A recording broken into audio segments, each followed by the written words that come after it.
SMK Magnum XS38 in 177. It's a Supergrade, or part of the Supergrade series. SMK making air guns since 1972, so for over 50 years. Apparently they're the biggest distributor in the UK now. The gun is 115 centimeters long with a barrel of 48 centimeters. As you can see, it's an underlever. It goes along underneath the barrel. There are fibre optics at the front and rear. Standard 11mm dovetail rail with a arrestor block at the back to stop your scope creep. The stock is a very nice wooden finish. It's been stained, but it's all very pleasant, with a quite pronounced cheek pad there for a right-hander and an aerated butt pad with the SMK logo on the back. Being an underlever, it's all a bit technical. Here you've got the release button to release back the underlever when you do that. I'll show that later. And here we have a two-stage trigger which has an auto safety, which is resettable as well, but it's not adjustable. Today's pellets, we did go through 3 sets of pellets to try and work out what was best, but we settled on the Excite hammers. I know they're budgety and they will have some effect on the performance, but as ever I look to try and get a complete budget set up. On the range here today, nice and calm today. First time I haven't had wind for ages. Little bit of history about myself. I have fibromyalgia and ankylosing spondylitis, amongst a few other things actually, but they're the things that affect me the most. So I am a little bit inconsistent in general, so that can affect my shooting somewhat. But today's a good day, and I have to say the XS38 was very good at 20 yards. Very respectable. At 30, found it a little bit of a struggle, but I managed to get them all inside the black marker. And at 40, a couple of flyers, but still very respectable, and we shouldn't have any problems with the tin cans today.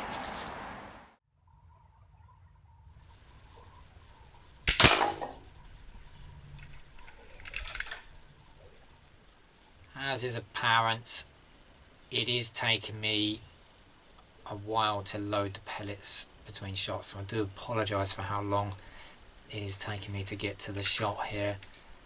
When I do get to the shot, the gun is heavy and I wouldn't want to be shooting this all day long. However, the weight is nicely on the front, it's easy to stay on the shot, the gun is accurate, the kick is there, but I guess the weight is taking care of most of that. It's quite easy to hit things at 30 yards in the hand.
At 40 it's much the same. I'm not having any problems hitting these at all. Really confident. The gun just seems to be on point and I'm having fun.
My biggest concern for this gun is the weight. It's just so heavy, and for someone like me that's got medical conditions where you're kind of variable, sometimes good, sometimes not, it's not a gun I'd like to be lugging around all the time.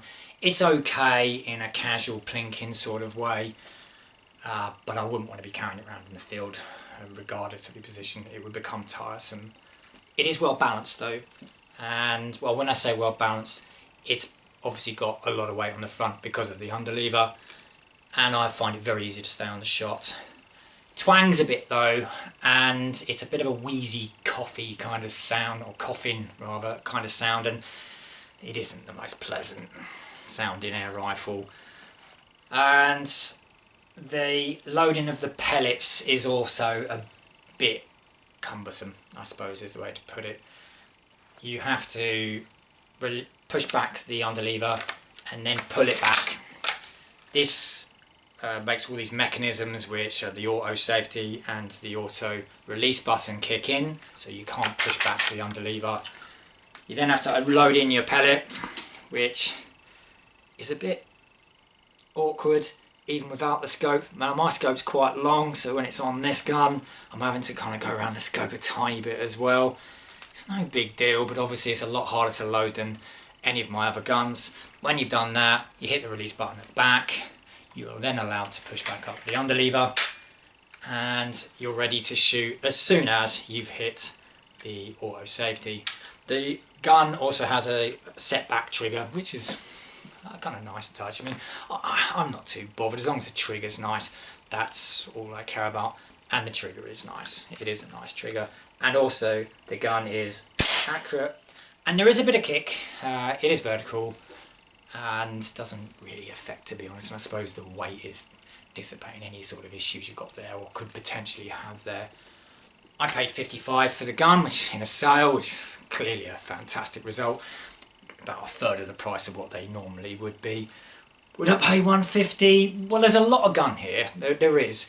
I wouldn't. But I still wouldn't say it was terrible value either. It does shoot very powerfully, very accurately, and considering I was using budget pellets as well, I was hitting things at 40 with extreme confidence. So probably decent pellets. You could take that, and the power that it's got and the accuracy, I think you could take this further for a bit of fun just to see what you could achieve.